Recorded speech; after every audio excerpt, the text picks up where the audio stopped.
Wow, happiness today. Yes.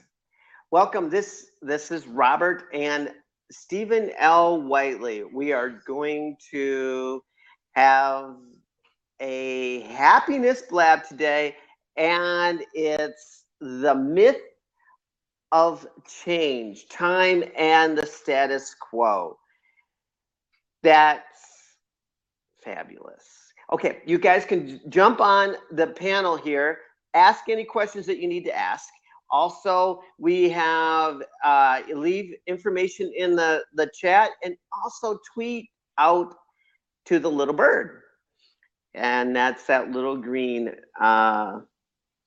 it's a little green toggle switch over there on the side that you actually do. Oh, then we have Stephen L. Whiteley. There he is.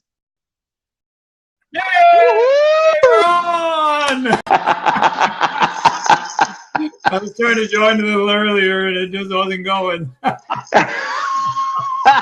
But persistence pays off. Wow.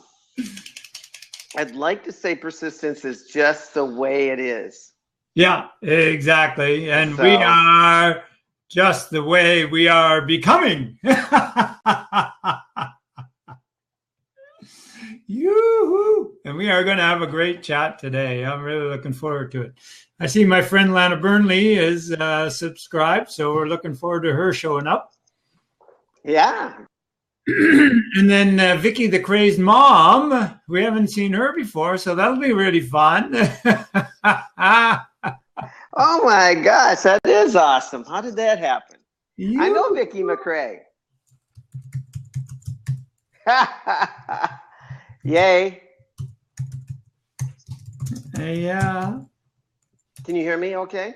I hear you grand. How about me? There's Jeremy Murphy. Welcome, Jeremy Murphy. Hey, you guys can also jump on. That's the format. You can actually jump on. You can ask us questions in the chat. Also, you can jump onto the panel. And please do. Yeah, because we got some great topics we're going to talk about here today. We're going to talk about the myth of change. How do we think that, what do we think about change and how the mythic world works around that? And what is the real truth of it? We're going to talk about the myths of time and get some truth around that. And then the myth of the status quo and get some real truth around that. So if we got time, we'll get through all of that. Yay! Howdy back. Oh, there's Lana. Yay. Hello, Lana. Welcome, welcome. Here we go. So it's going to be a great talk today. Oh, there's Lana coming on. Na, na, na, na, na. You actually saw a Vicky McCrae?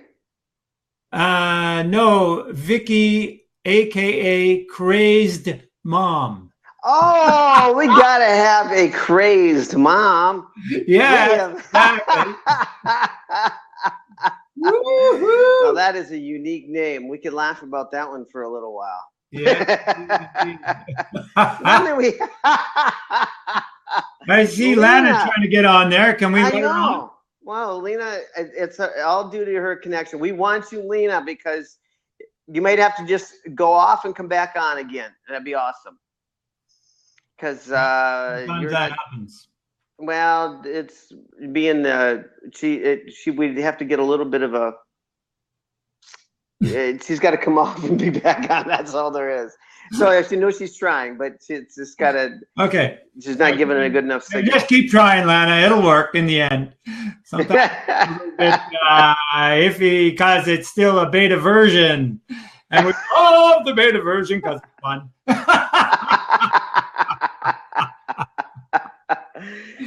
Very, very cool. So in your life, Stephen L. Whiteley, in the last 24 hours has drastically changed for you?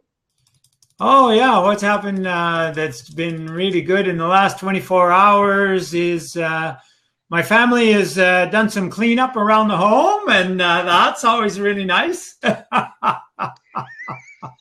And I was coaching 2 different clients this morning and helping them transform their pain into paradise. Wow. I still have this toothache from yesterday. I have not figured out how to get past it. You really? I know I should be able to, and I should have followed your instructions, but you know what? Okay, so before the end of the day. Before the end of the day, we're going to get rid of this tooth pain. We're going to resolve that tooth pain. That's right.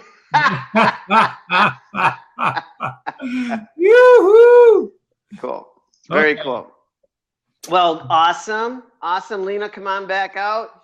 And then I would like to say, Stephen, the insights that you have around living happiness day in and day out is it's a constant reminder. What's up? What's okay? No. Just loving it. I can't hear you.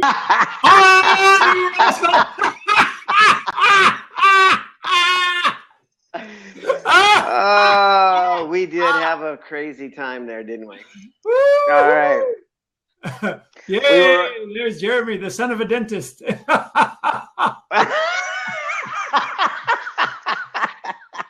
Okay. We'll have a competition at the end. See whether the master of happiness can help heal the tooth faster.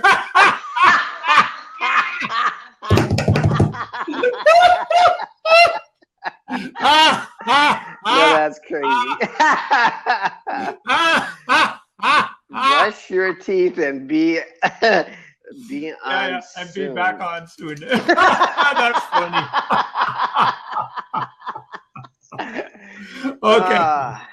Okay, should we get this show rolling? Well, I learned how to brush my teeth, I think, in high school. So I don't think it was earlier than that.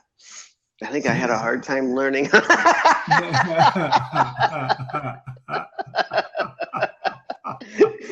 When the girls started telling me you had bad breath. Oh. That was a courageous one who would actually tell you instead of just leave you. No, I don't think so at all. Oh, you stink. That wasn't courageous at all. Oh, she was trying to make me happy.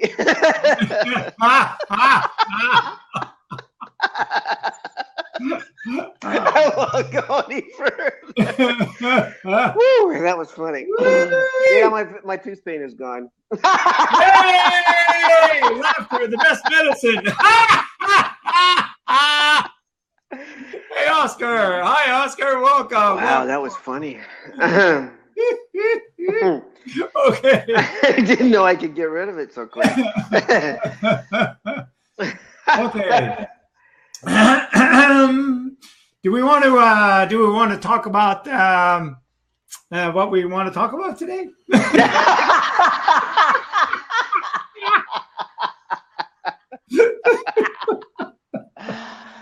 Oh no, I want to talk about how I just got rid of my tooth pain. Yeah, but that was really awesome. Oh, look at this. We have someone here that's actually going to have an intelligent question. All right, it's Lana. Well, she's trying to get on, and it's just going around in circles at the moment. Awesome. Well, Lana, it's your first day, so I can understand why you're getting on. Stop! You're coming. Oh my gosh, you're coming on. Is it working? Yay! I think it's working. I think it's coming. I think it's gonna work. We got happiness for you. Happiness for Glad me. this is your first day. Glad that you're actually attempting to do this because it's brave of you. Yeah. You're going to get on with a couple of happy guys. That's really courageous because you never know what's going to happen.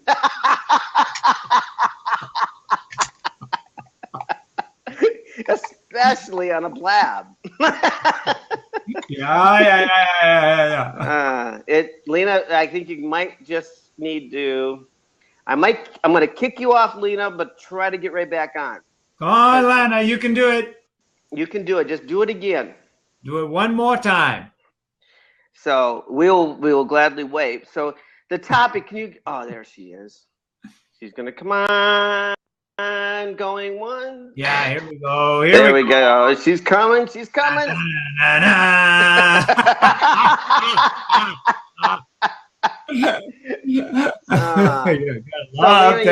you might need to take and shut your phone completely off or your computer and turn it back on.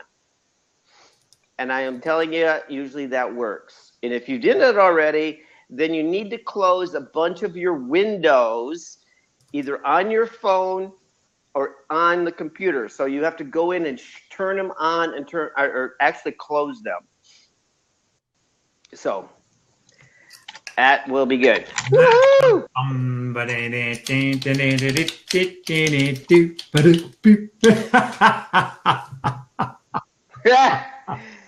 Yeah. Okay.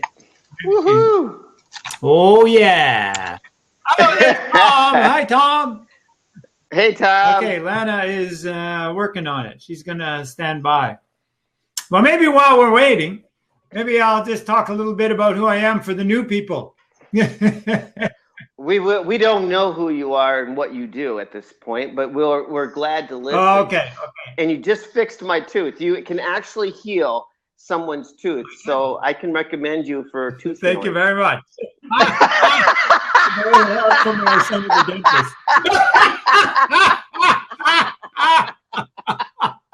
And there's Junior. Hi, Junior. I'm Jesse. Yay! Hey, Junior just got Jesse. There we go. Hey, excellent. Bye, Blab. It was nice knowing you.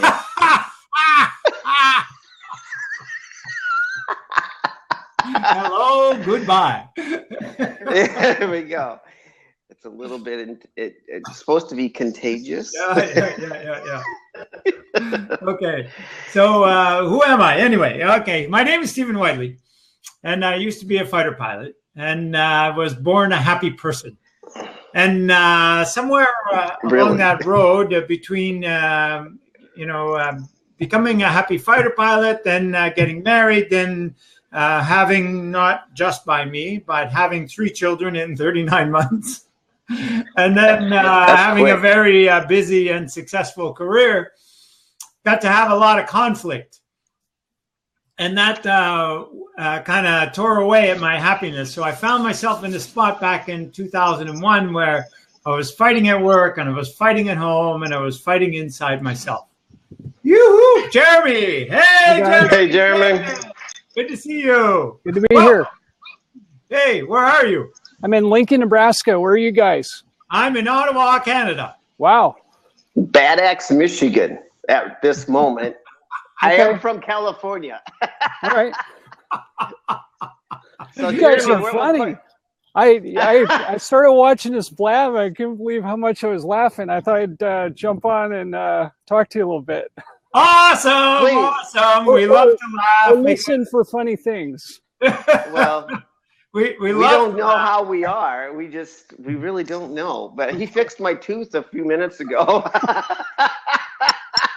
we have the my dad really is a retired dentist, and what I learned at his office, I can't really tell you. It's some of it was in one ear and out the other, and then I became a lawyer and I forgot all of it. So did you use pliers? Did he use pliers?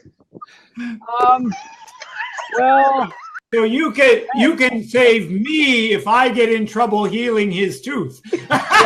Well, actually, I am a lawyer too. So if we're going to get serious about the law.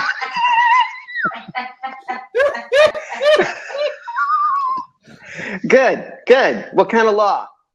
I'm not practicing law anymore. I'm still an attorney, but I've become a life coach now. I do something else. Oh, he's breaking up. Good on ya. I've been an attorney for 22 years. Yeah. Oh yeah. And what kind of attorney? Bankruptcy, criminal defense, guardianships, kind of a general practice. Oh wow! So what? So when you did a general practice and you did a lot of bankruptcy, so you've seen a lot of depression, a lot of you've seen and how do you relieve that or make that a possibility for them to see the happy side of things when they're getting ready and they're upside down in their that's debt? a good question. And I did a lot of criminal defense too. So there was a lot of, there's a lot of depression with people facing prison time and fines potentially if they're convicted. But some of it is just trying to flip things to the positive side. If you have a coin and people are looking at the negative, they're looking at tails, you just tell them to, flip it over and call heads when life flips that coin at you.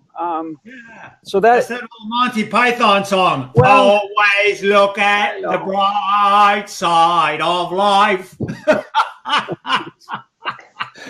Yes. Was, good job. You do flip it. Yeah. Wow, what a blessing you are to people. I mean, truly, man. Cool. Really, really. I mean, if they're going through that, they're going through a bankruptcy, they got to be having troubles within their family because it's money, and it's all a criminal, for gosh, that they did something wrong, and you're finding a way to lighten that situation up for them. Wow, that's cool. Yep.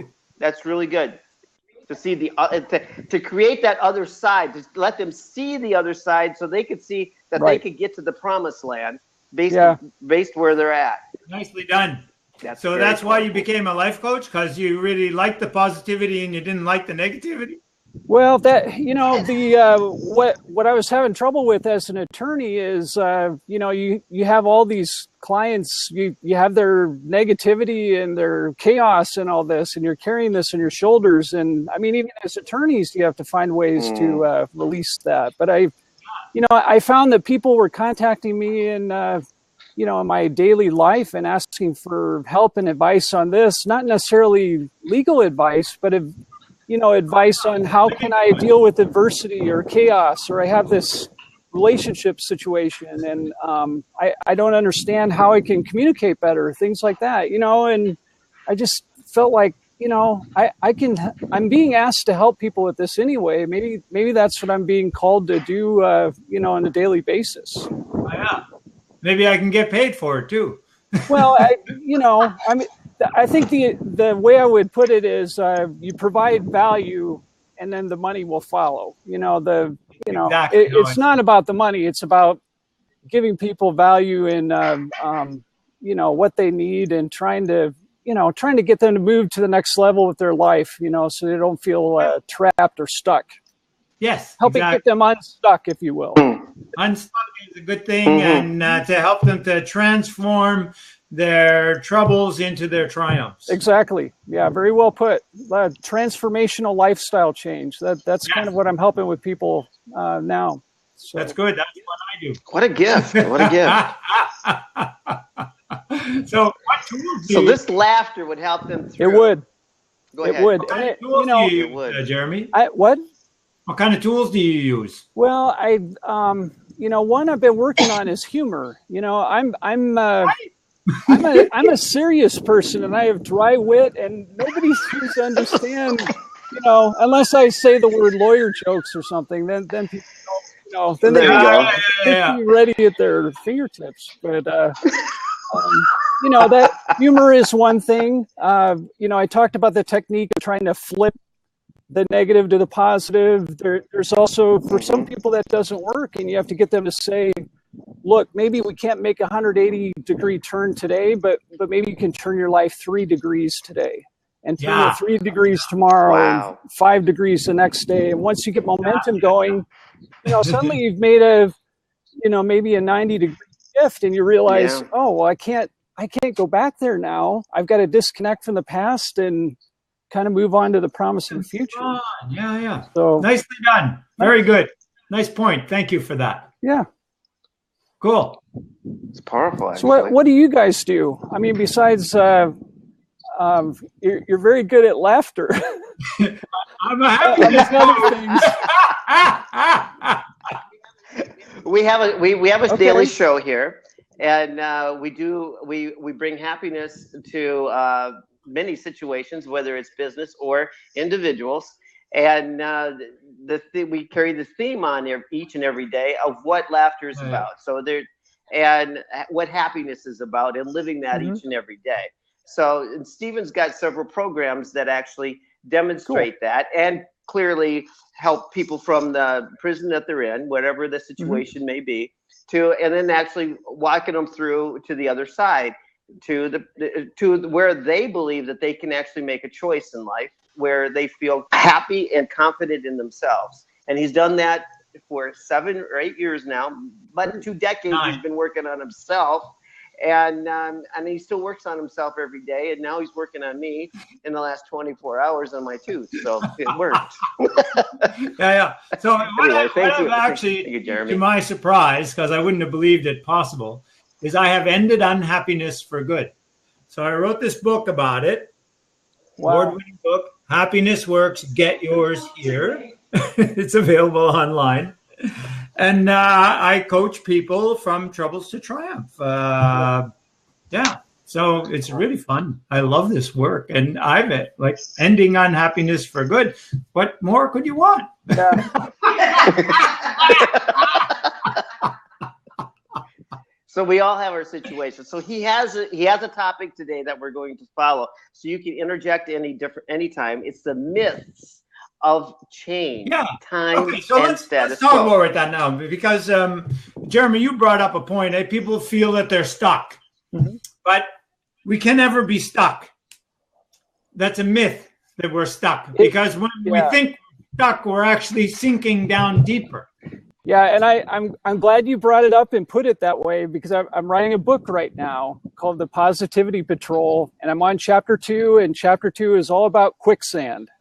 Oh, yeah. In writing this, I'm finding it's a feeling. It's a false sensation that you're stuck, that you're flailing around, and the more you flail around, the more you sink, and the faster you sink. So I guess the quicksand analogy is what I think of with being stuck. Although there are other ways of being stuck, and I'm noticing it. Even if you're stuck in the or feel that you're stuck in the quicksand in the jungle, there's still tree branches and ropes that you can grab. There are resources. For help, and and you can have you could have a horse run through the jungle and grab the jungle rope and jump up on the horse, and suddenly you're completely out of the jungle, and you can't even see the quicksand. So, you're exactly right. Well said. Okay, so if you can't be stuck and you can get worse, then you can also get better. True. And that's the whole point to realize, is that living is moving and moving is changing. Right. Whenever anything is moving, it's changing. And so change is inevitable. Change is always happening. The only choice we really have is whether we're going to change for the positive or we're going to change for the negative. And if we want to change for the positive, there's one key element that is essential, and that is effort. So when we put out effort, we start to get better results. And there is an acronym that effort is. Effort is energy for fulfilling our results and treasure chest. Wow. That's powerful. So I'm going to have to write that down. Yes. Actually, I'm going to have to play this back to write it down. I didn't bring something out to write with, but you can play it back. You could take a stick and write it in the dirt. Okay. I'll remember the word effort, and when I'm listening to replay, when effort for fulfilling. Yeah, that's effort great. For fulfilling. Hey, maybe you can type it in. Yeah. Our Effort. Results and treasure chest.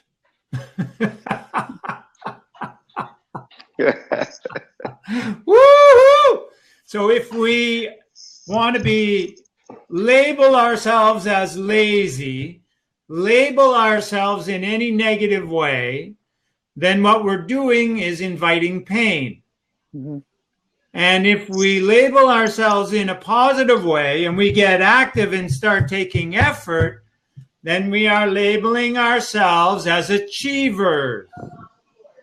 And I would rather be around and with achievers than with those people in pain. True. They can always transform pain into paradise. The people in pain are the people that need our help the most. Yes, exactly. That's the only problem I have with that, because I don't know, I feel some connection with a lot of those people, and I don't even think I fully understand it. But I guess some of it is just, you know, if that's what your profession has been and that's what your life's work has been, I mean, you don't want to leave anybody out that you can help. But you're right. There are people in pain that will choose to stay in that, you know, on that same path, on the tunnel vision, and not be able to kind of look at more exciting options. I own my tooth pain. Oh. Yeah. So, you're exactly right, Jeremy. And because of that, I believe that, you know, help is misunderstood. You can only, or the value of help is defined by the intended receiver. Mm-hmm. So what you think is helping may not be helping. It might be doing exactly the opposite. So if we think we are helpers to everybody, then we should think again, because our help is often not welcome. True. Very true. And so to know whether somebody is ready for something like that, I have what I call the openness test. Are you open to anything that might improve your situation? And if they're not, then it's time to go away. If they're open, then you can explore what they're open to what degree they're open. But if they're not open, it's not worth the time. What if they hesitate in answering the question and they say, maybe I am, but you've got to tell me what that means? Yeah. Or I'm not sure. Let me think about it and I'll get back to you. How do you handle that? Well, I always go with the person. So I always say, okay. And then if I'm not sure what to say, I'll say, tell me more. Mm-hmm. So in a case like that, that's probably how I would respond. Okay. And then get them, like, the aim is not for them to convince me. The aim is for them to convince themselves.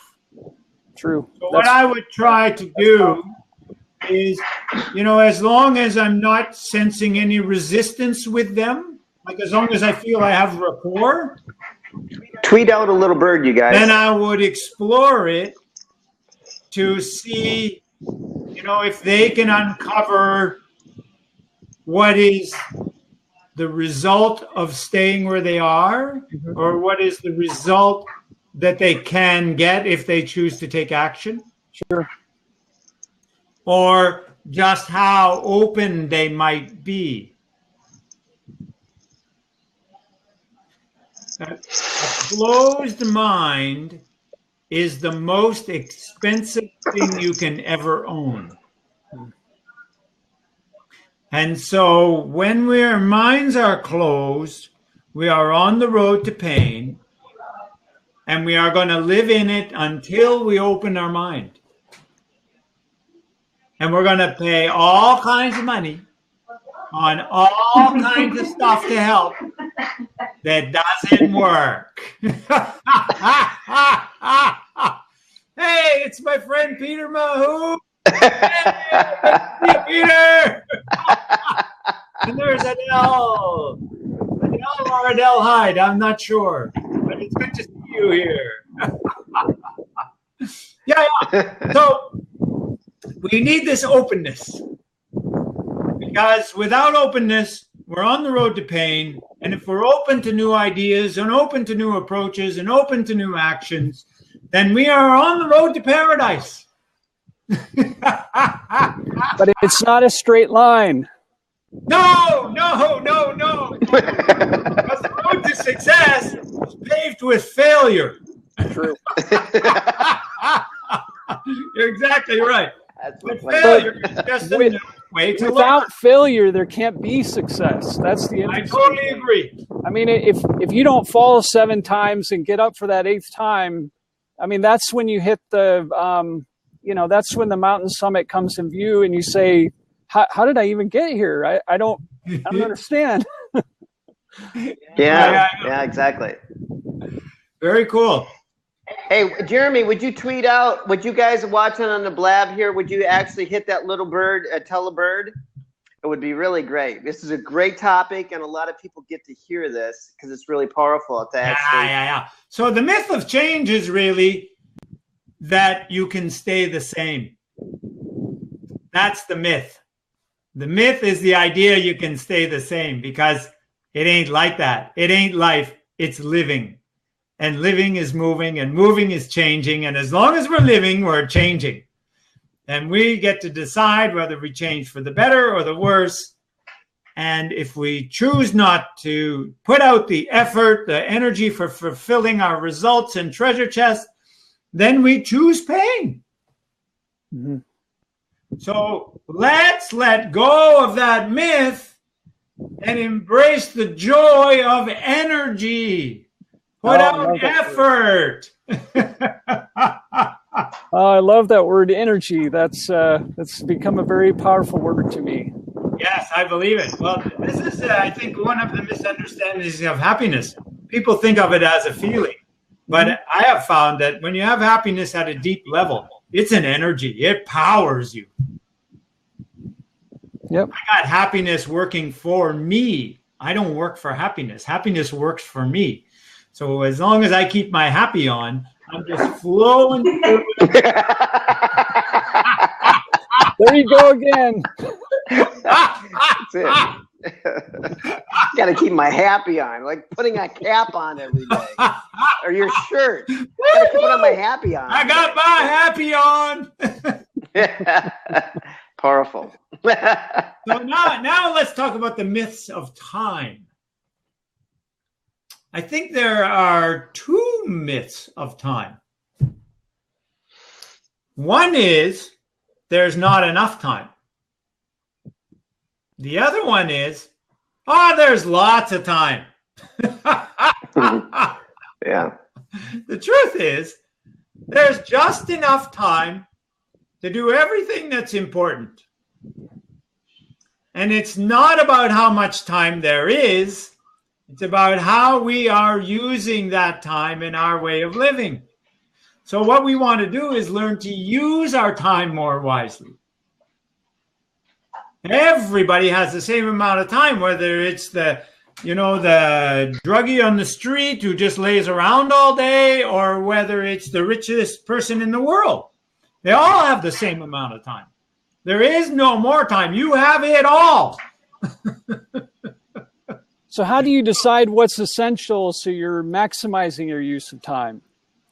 That's a good question. There's a couple of ways to do that. You say that, and I think of Essentialism, a book I just read, which, I find I'm always trying to do too much at once, and I'm trying to prune it to just the most important 3 things I need to do that day or something. Yeah. So it's about the questions we ask ourselves. So if you ask yourself, if there was one thing I could do now, such that having it done would make everything else easier or unnecessary, what is that thing?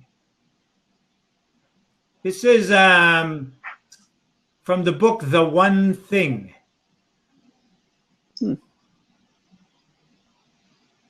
But you don't have to do that whole mouthful either. You can actually sit down, think about what you want someday. Like, what is my ideal world like? And do a big description of that. And then you can break it down to 5 years, 3 years, 2 years, 1 year, and then break your year down to a month, and your month down to weeks, and your weeks down to daily actions. And then you can just march down your list of daily actions. That's what I do. Yeah. So there are a couple of ways to do it, but you can never do it unless you have clarity on where you're going. Clarity on what you want. Clarity is a very difficult thing to find. You know, oh gosh, Clarity is really hard when you have a busy mind. That's true. Clarity is much easier when you have peace of mind. Peace of mind is happiness. So how do you clear the clouds when they cloud your vision and you have no clarity? Okay, so there's two things that I'll do. First, pay really close attention to the questions you ask yourself. If you want a busy mind, ask the question why a lot. Do you ask the question why a lot? I ask that way too much. I was a philosophy major, so all right. why, how, when, you know, by what instrumentality, to what degree, what exceptions to the rule. I mean, and then you throw a legal education on top of that, and you know, sometimes that's all I have are questions and no answers. Which is funny, actually, you know, if you think about it. But the thing is that why seldom has a single answer or a verifiable answer. So why is useful in one way. Why do I want that thing? So when you ask your why about what you want, then it's useful.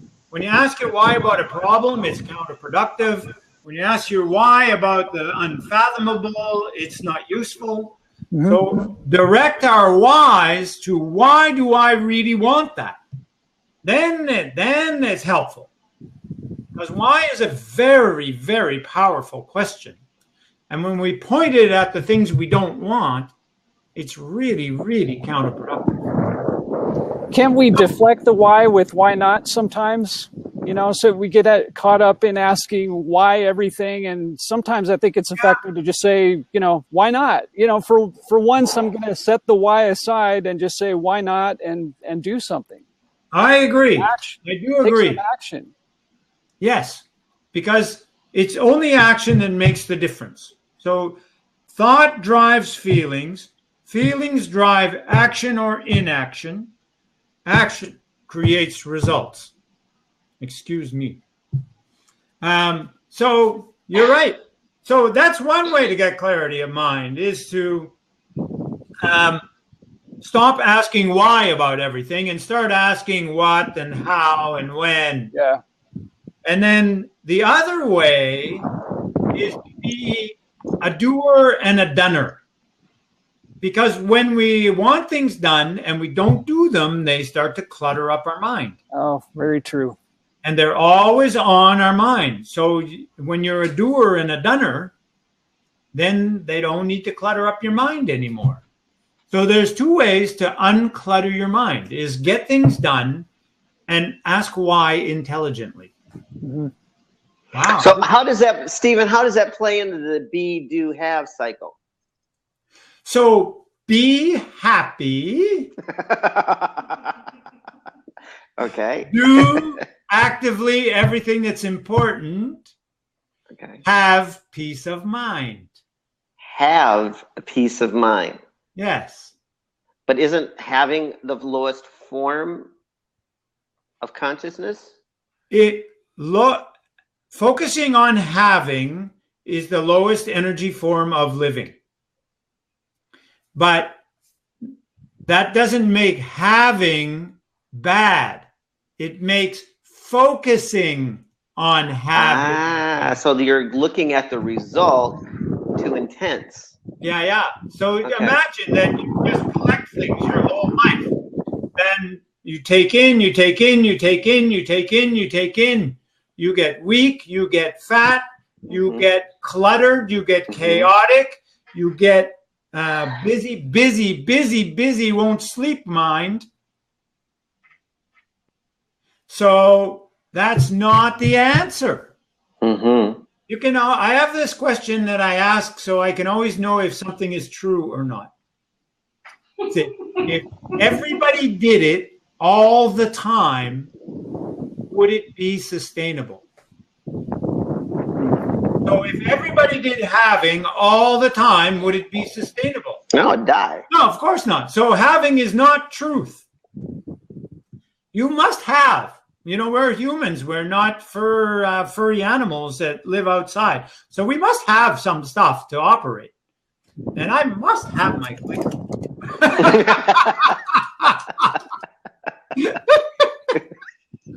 but it's what's inside. So having is not bad. But it's what's inside that's more important than what we possess outside. Yes. It's the, you mentioned that, and I'm thinking of the spirit, the soul that flows through us. I mean, that's really what allows us to accomplish what we have to do. And I think when we get disconnected from that, that's when we do get suffering from perfectionism, or, you mentioned insomnia. I'm blabbing about insomnia at 2:00 today. So when you mention that, I got something to do. Well, I'll give you a good question though for when you have insomnia. Yeah. Ask yourself, what is my purpose for being awake now? Mm-hmm. Listen for the answer. And then do whatever the answer is, look after the answer, and then go back to sleep. Because everything is purposeful. And when we find out what the purpose is, we can react to it and we can act on it, and then we can move on. So everything we're fighting, we're creating pain from. So if I'm fighting my insomnia, I'm creating pain for me. Pain of tiredness or pain of non-functionality or whatever. So whenever you're fighting, you're on the road to pain. Mm-hmm. Whenever you're in harmony, you're on the road to truth. Wow. Well put. Thank you.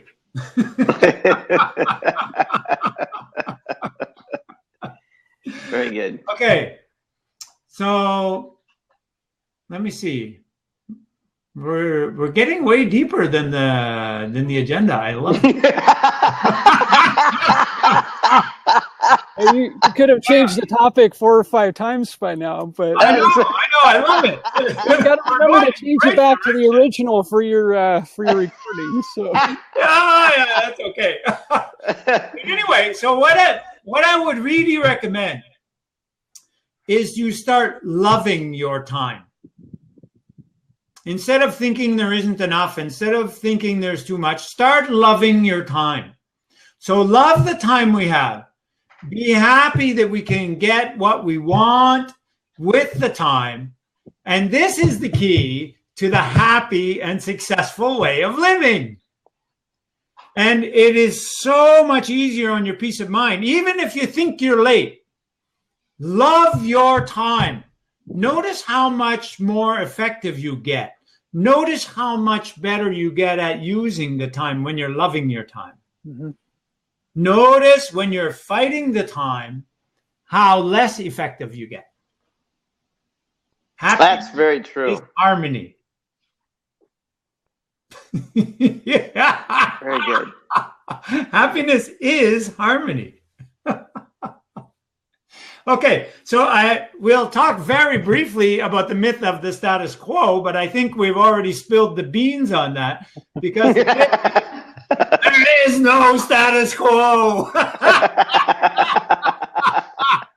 which is a good thing in some ways. So it's a very good thing because it means we're never stuck. That's powerful. That's very powerful. The people that are stuck. I mean, that is just wow. You are not stuck. You are moving backwards. Yeah. There's no stuck. There's no status quo. Just realize that. Stuck and status quo have the same vowels in them. Yes. Yeah. Oh, wow. It's true. So they are kind of related in my little mind. And that means that if you think you're one, you're the other. That can't be universal though, because stack is also got the same vowels. And I could have a stack of money, that would be okay. Stack of love, stack of friends, all good. Woo-wee! Well, somebody's coming. Oh, that's our friend Sandy. Come on, Yeah, Sandy. somebody is coming on. Woo! We're looking for Sandy to come on here for a second. I think we have this little square over here that two people have tried to get on, and they have to. I think they need to shut their phone down. If it ain't working, start it back up. Turn it off. Turn it back on. If your happiness ain't working, turn yourself off. Turn yourself back on. Or press the reset button. There is a reset button. Yeah. Press it as press it all There the is a time. reset button. Yeah.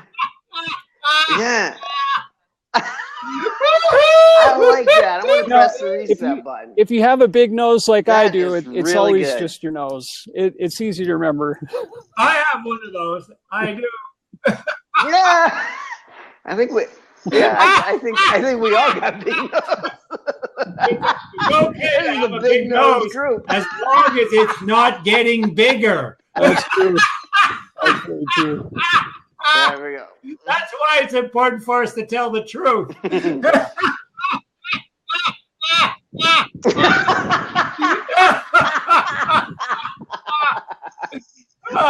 Oh, that's good.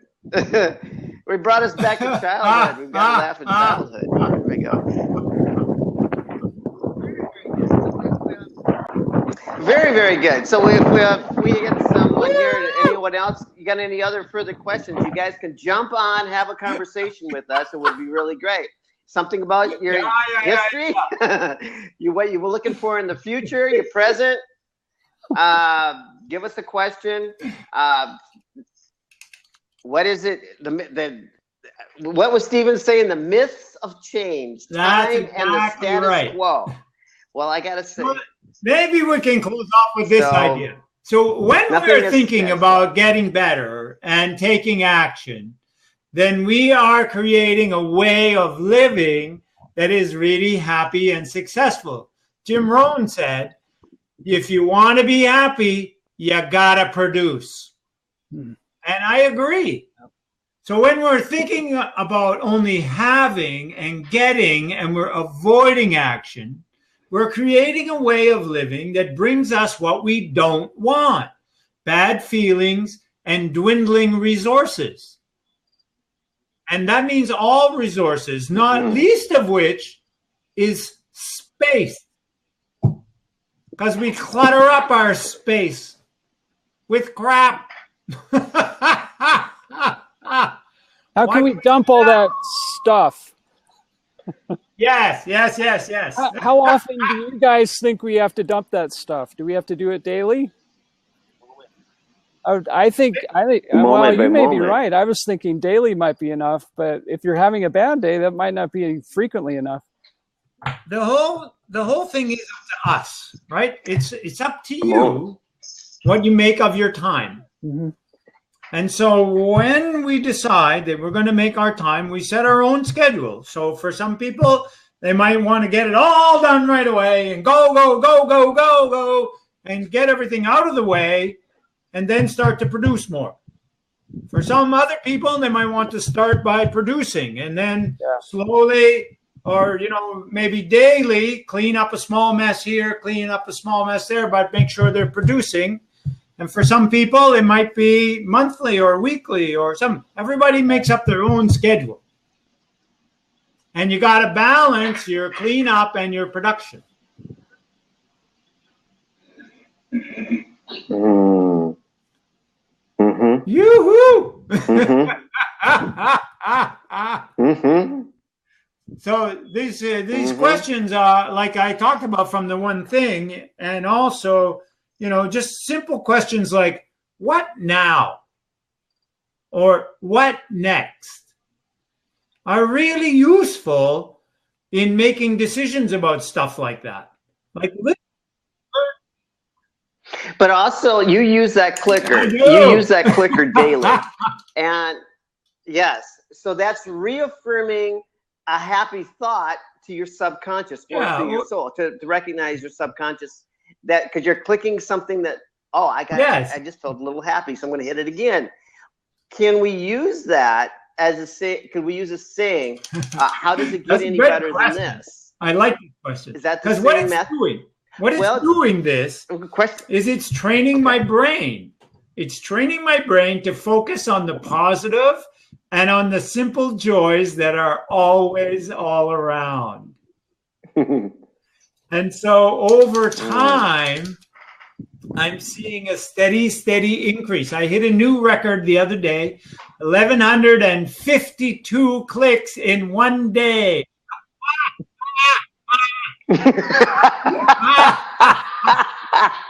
What are we at here today? Oh, 248. We got a long way to go.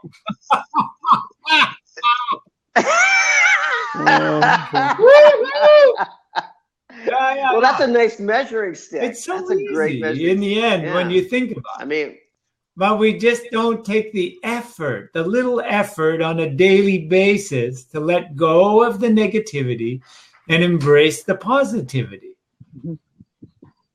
It takes effort, but not a lot when we do it every day. Like, I didn't get to the place where I ended unhappiness for good in a day or a week or a year.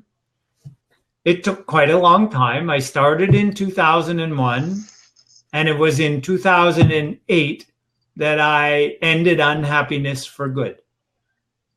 So that took me 7 years of work, and I still continue to clean up my messes, like my internal messes and my external messes. I'm not perfect by any stretch of the imagination.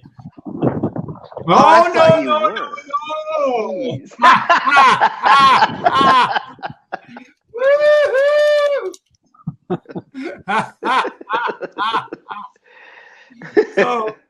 So the whole idea is just keep on working on it, and then one day you break through. You might not even realize you're at success.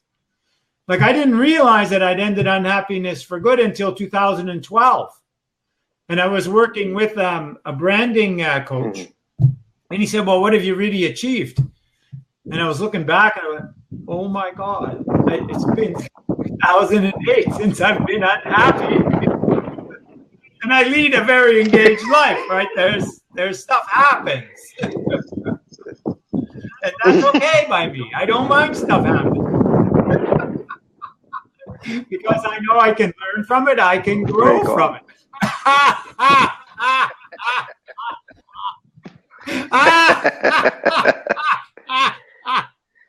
Yeah. I see my fans are out there. We're not perfect. No, we're not.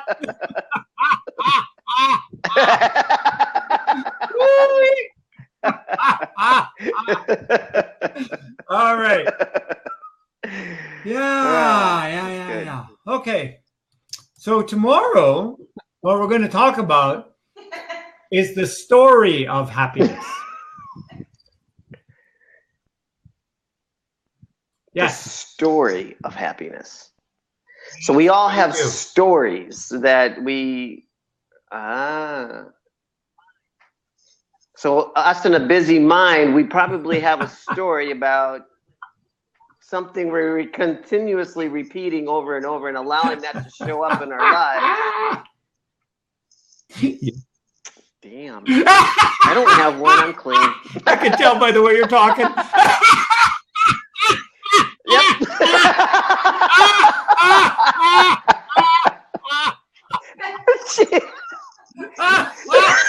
Oh, you guys are funny.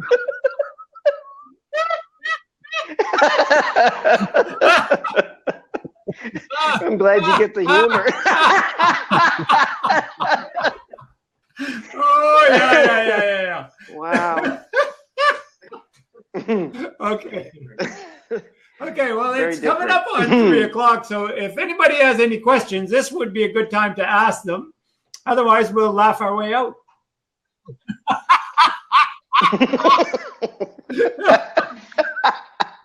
Yes, and we'll be on will. tomorrow at 2 o'clock. Spreading the good news. We'd Okay. love to have you here too. Also, Yeah, I have Yeah, so a a blab blast. tomorrow afternoon. I can't remember what time I scheduled it, but I'll check. Yeah, one you of have mine. Yeah. Yours, right? Okay. So I'm Oh, going to good. follow you back. So yeah, Okay. I'll jump Awesome. on yours. I'd Guys, love to do I need that. to go. What is I've yours got going to be about? starting in Joe? 5 minutes, so I want to try to start it on time. But I've enjoyed meeting you and talking with you today, and look forward to seeing you in the future. It's been a real pleasure. All right. So Thanks all for the the very best. wisdom and the laughs. I appreciate it. Woo-hoo, you betcha. Thank you. See ya. Yoo-hoo. Bye-bye. Thank you. All righty then. So yes, thank you. How these Yeah. stories are playing out The in our story of minds that are happiness. keeping us stuck or progressing us into the future. Okay. Good one. Very good one. Okay. All right. Ready?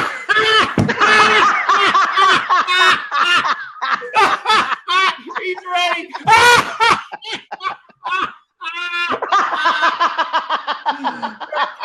Yes, we will have fun. And we'll laugh with you tomorrow. Robert Allen McRae, we're off. Love everybody. Love you all.